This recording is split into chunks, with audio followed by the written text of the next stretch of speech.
Nos toca hablar de Joao Fonseca. Hay muchas ganas de hablar del brasileño. Mira que había expectativas altas con él puestas aquí en Montreal, sobre todo en Brasil. Bueno, había un montón de comentarios en los últimos días respecto a Joao con la oportunidad que tenía en Montreal. Y la derrota ante Shelton, yo creo que ha escocido un poquito. Yo creo que ha dolido, sobre todo un poco por la forma, porque se ha visto a Joao lejitos de alguien que, siendo top 10, digamos, todavía no es un megatop, ¿no? No es un Sinner Alcaraz o un Zverev. Hombre, yo creo que tras la derrota se puede evidenciar que hay varias áreas en el tenis de Joao Fonseca que necesitan una mejora urgente, que esto es algo que lo vamos a comentar aquí. Digamos, vamos a sacar el bisturí para analizar un poco lo que le falta a Joao Fonseca. Pero, Diego, yo creo que esta derrota deja las claras que a Fonseca le puede servir con lo que tiene actualmente frente a rivales de cierto nivel, pero cuando ya llega a cierta ronda, a cierto punto, eso no basta, ¿no? Se necesita algo más. Sí, hay mucho de lo que hablar con Joao, como siempre, es muy polarizante, ¿no? Hay gente que le va a defender siempre, otros que ya lo consideran acabado con 19 años. En fin, resulta curioso, ¿no? Que los primeros cuartos de final de un Master 1000 con todos los jugadores nacidos en el siglo XXI no es de Fonseca ahí, que el brasileño yo creo que ha sido considerado desde hace tiempo como el gran talento generacional de esta nueva jornada y el hombre llamado a realmente discutir títulos de Grand Slam a Sinner y Alcaraz. Pero lo que vemos es que hay jugadores coetáneos que le están pasando por la derecha, al menos ahora.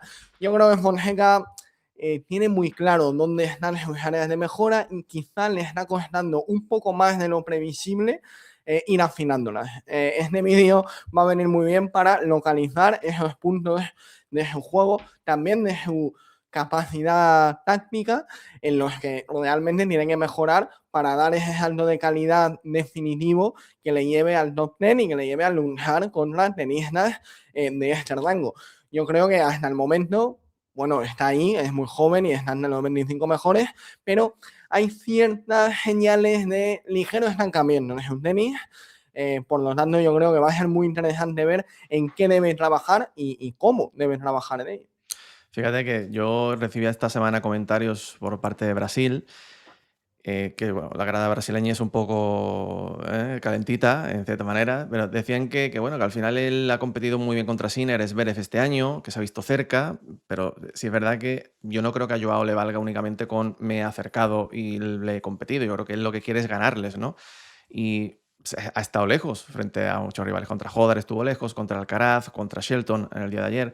Es que yo creo que en el tenis actual hay, para mí, dos cosas que tú tienes que, más allá de tener un golpe determinante, como puede ser en el caso de Joao a la derecha, pero creo que hay dos áreas que son esenciales si tú quieres estar en el top, que es manejar el saque y el resto. Tienes que controlarlo, tiene que estar muy bien.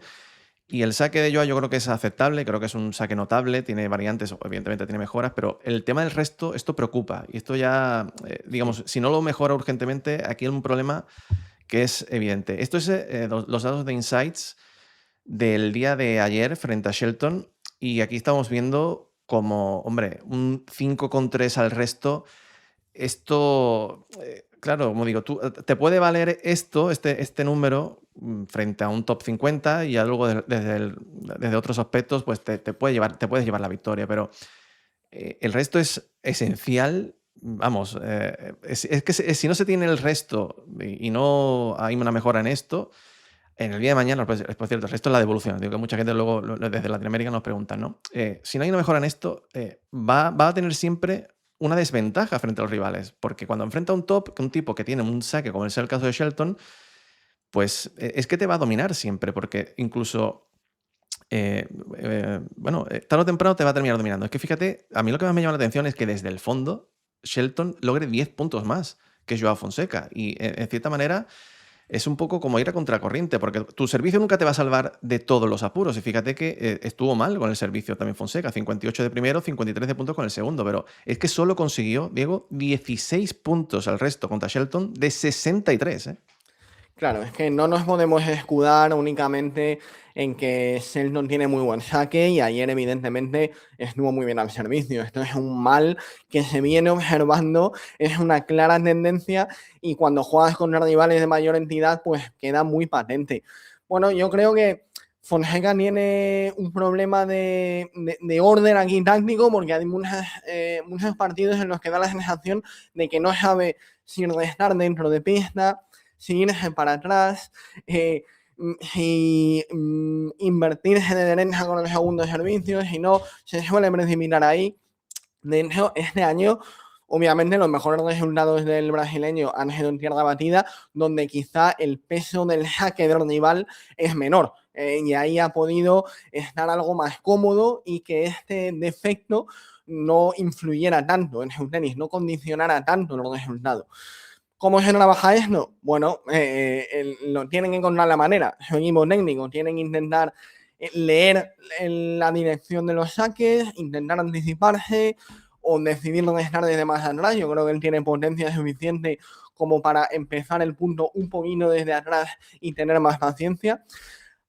A mí lo que me da la sensación es que Joao, en todas las facetas del juego, en todas las situaciones del juego, tiene prisa. Y en el resto también la tiene.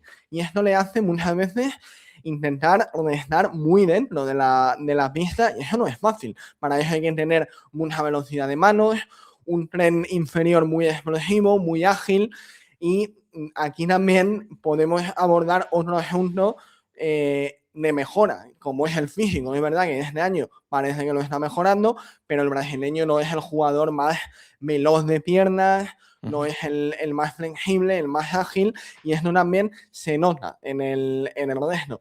Bueno, tienen que encontrar soluciones, porque muchas veces hablamos de lo importante que es el saque, pero al final, si nos ponemos a ver quiénes son los mejores del mundo, nos damos cuenta de que los mejores, lo que más dominan o donde más diferencia crean respecto a los demás, es en la devolución, es en el resto.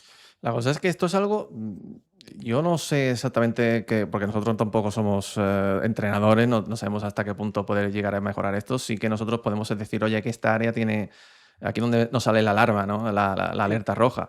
La cosa es que yo he visto a jugadores que han dado un paso adelante cuando ya llevan un par de años en el top en cuanto a la devolución. Y vemos, por ejemplo, Medvedev, me acuerdo del grandísimo paso adelante que dio con el resto y fue uno de los mejores del mundo, si no el mejor en cierta fase de su carrera en este aspecto. Incluso Yannick Sinner, que es un jugador que lo transformó por completo Bagnosi cuando lo agarró, lo mismo con Cahill, y vemos a un jugador totalmente ágil. Imagino que esto es algo que al final él y su equipo, que todavía creo que sigue siendo el mismo desde hace un año y medio y no ha cambiado nada, a menos que haya algo que hayan trabajado en secreto con otra gente, pero creo que esto es algo que es clave, que él y su equipo digan, oye, vamos a trabajar esto con tal, y añadir una persona que, porque también eso también el propio Fonseca tendrá que ver, decir, oye, si con lo que tengo actualmente no me da, pues a lo mejor tengo que buscar algo fuera, ¿no? Pero esto es algo que con 19 años evidentemente tiene muchísimo margen, porque esto es algo que se puede trabajar de aquí a 4 o 5 años, pero como pasen estos 4 o 5 años y esto siga siendo así, le va a faltar siempre algo. Sí, sobre todo porque, bueno, da la sensación de que hay jugadores ya de su edad que parece que están más, o que al menos ahora mismo son más maduros y más completos y no tienen Joder, por ejemplo. por supuesto, uno o dos agujeros en su tenis, porque estamos hablando del resto, pero también hay otros aspectos en los que tiene margen de mejora y que probablemente estén muy relacionados con el resto, porque ahora, un poco más adelante, hablaremos del revés, José, pero lo traigo un poco a colación porque los problemas de Joao estando de revés son muy importantes. Yo creo que le falta mucha fluidez en ese golpe y eso queda más patente aún con el resto, cuando se tiene muy poco tiempo, cuando hay que sacar las manos muy deprisa, cuando hay que golpear la pelota muy delante para evitar estos errores que tanto le están penalizando. Sabemos que están trabajando con Franco Davín, que es una figura de mucho prestigio, pero, oye, en algún momento quizá haya que incorporar alguna voz externa, al menos de manera puntual, como tú Eso, bien como digo, dices. ya es cosa de ellos. Nosotros Sí, ahí no nos metemos. Lo mismo entre ellos saben salir del agujero. La cosa es que esto es la performance de Joao Fonseca en Montreal. Y estamos viendo que, fíjate, que ha sacado peor en este torneo que ningún otro. El resto, fíjate que está 0,1 por debajo. Y sobre todo también el revés. Que digamos que el resto y el revés son las dos áreas más débiles de Joao Fonseca. Ahí el revés solamente un 6,1.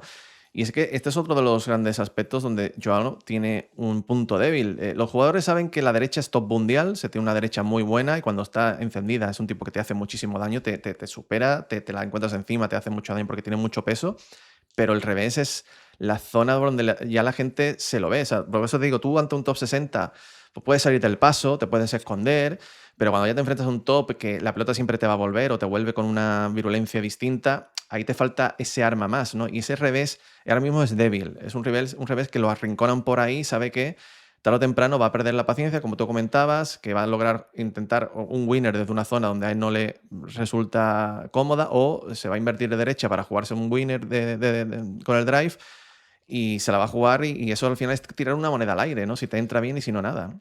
Sí, para mí esto es lo fundamental. Yo creo que todo esto nos da una idea de cómo ha cambiado el tenis, porque mucha gente puede decir, joder, pero hace 20 años veías a los mejores del mundo que lo que ves era discretito, pero tenían una derecha increíble. Pues pongamos Moyá, pongamos Fernando González, incluso en sus inicios, Nadal, había mucha diferencia entre el drive y el revés. Pero es que desde hace un tiempo no se puede tener un agujero tan grande en uno de los dos golpes de fondo, por la velocidad a la que se juega, porque todos los rivales exigen ser muy completos y porque tú vas a cometer errores de precipitación, como tú muy bien decías. Hemos ayudado cómo se invierte de manera descarada en muchas ocasiones en las que no debe hacerlo. Claro, lo hace porque está muy inseguro con el revés. Oye, por ejemplo, Alcaraz también entró en el circuito con un revés con mucha diferencia respecto a su derecha y lo ha ido acortando. Y ya vemos cómo no se invierte de manera tan exagerada y es capaz de mantener un intercambio de fondo de primer nivel con su revés, cambiando direcciones, cambiando alturas. Bueno, yo creo que Joao tiene que trabajar en eso mucho, también porque invertirse tanto le genera un desgaste físico que le hace ser menos competitivo cuando están en situaciones de defensa. En el gráfico de antes veíamos que uno de los peores parámetros en su tenis era la capacidad que tiene de ganar puntos cuando están en situaciones de defensa, el steel score. Entonces, ahí vemos que un punto débil te hace tener un cóctel de defectos que es muy difícil de compensar, por muy bueno que sea con su derecha, que obviamente es de élite mundial. Que tú fíjate que él ataca bastante, porque un 27% de media es muy alto. Normalmente lo que es normal es un 24% de media en el circuito. Él ataca más de la cuenta, pero es que la conversión no es la mayor. Entonces, cuando la pelota te vuelve una vez más, aquí es donde sale este steal score, como dice, desde el robo, desde la defensa, que está por los suelos. Es un 23. La media de normal es un 33. O sea, digamos que Fonseca, si ataca y no es definitivo, le vuelve la pelota y desde el robo, cuando tiene que defenderse, no está bien, ¿no? Fíjate que ayer, contra Shelton, termina cometiendo 32 errores no forzados, 14 de derecha, 9 de revés. Estos son muchísimos, o sea, muchísimos errores. Si le sumas que solamente consiguió 15 golpes ganadores por los 26 de Shelton, está en una sangría descomunal. Que es lo que decíamos, ¿no? Al final le puede la impaciencia, ¿no? Él es un jugador que es un jugador que le gusta atacar, que le gusta dominar, pero no tiene, por ejemplo, otra de las cosas que podemos meter, ¿no? El tema de la variación de golpes, subir a la red, pero es que con la volea tampoco es un golpe con el que él se sienta especialmente cómodo. Entonces se la termina jugando muchas veces con la derecha porque es su golpe favorito y dices, con esto yo marco diferencias, y es una sangría, una cadena de errores, uno tras otro. En alguna que otra semana con más confianza tira la moneda, le sale de cara, pero como tú dices, en tierra batida, teniendo más tiempo para prepararse el golpe, ahí se enmascaran un poquito más sus debilidades, pero esto es algo, digo, que necesita mejorar urgentemente. Te voy a decir, a mí me recuerda un poco este caso, salvando un poco las distancias, también te tengo que decir, pero me recuerda un poco a lo de Tsitsipas, porque Tsitsipas surge en el circuito con una grandísima derecha, un saque muy bueno y ganando a los rivales de manera holgada, muy buenas temporadas, pero todo el mundo decía, tiene un revés y una devolución muy mejorables. Esto lo tiene que mejorar el día de mañana. ¿Y qué ocurrió? Que no lo mejoró. De hecho, te diría hasta que lo empeoró. ¿Y qué ha pasado? Que con el paso del tiempo, cuando el físico ya le empieza a dar algún problemilla y con la derecha no tiene tanta confianza, pues que los puntos débiles se hacen enormes. Y ahora todo el mundo sabe que por la zona de revés el Greco tiene un agujero increíble y desde el resto es que no hace nada de daño.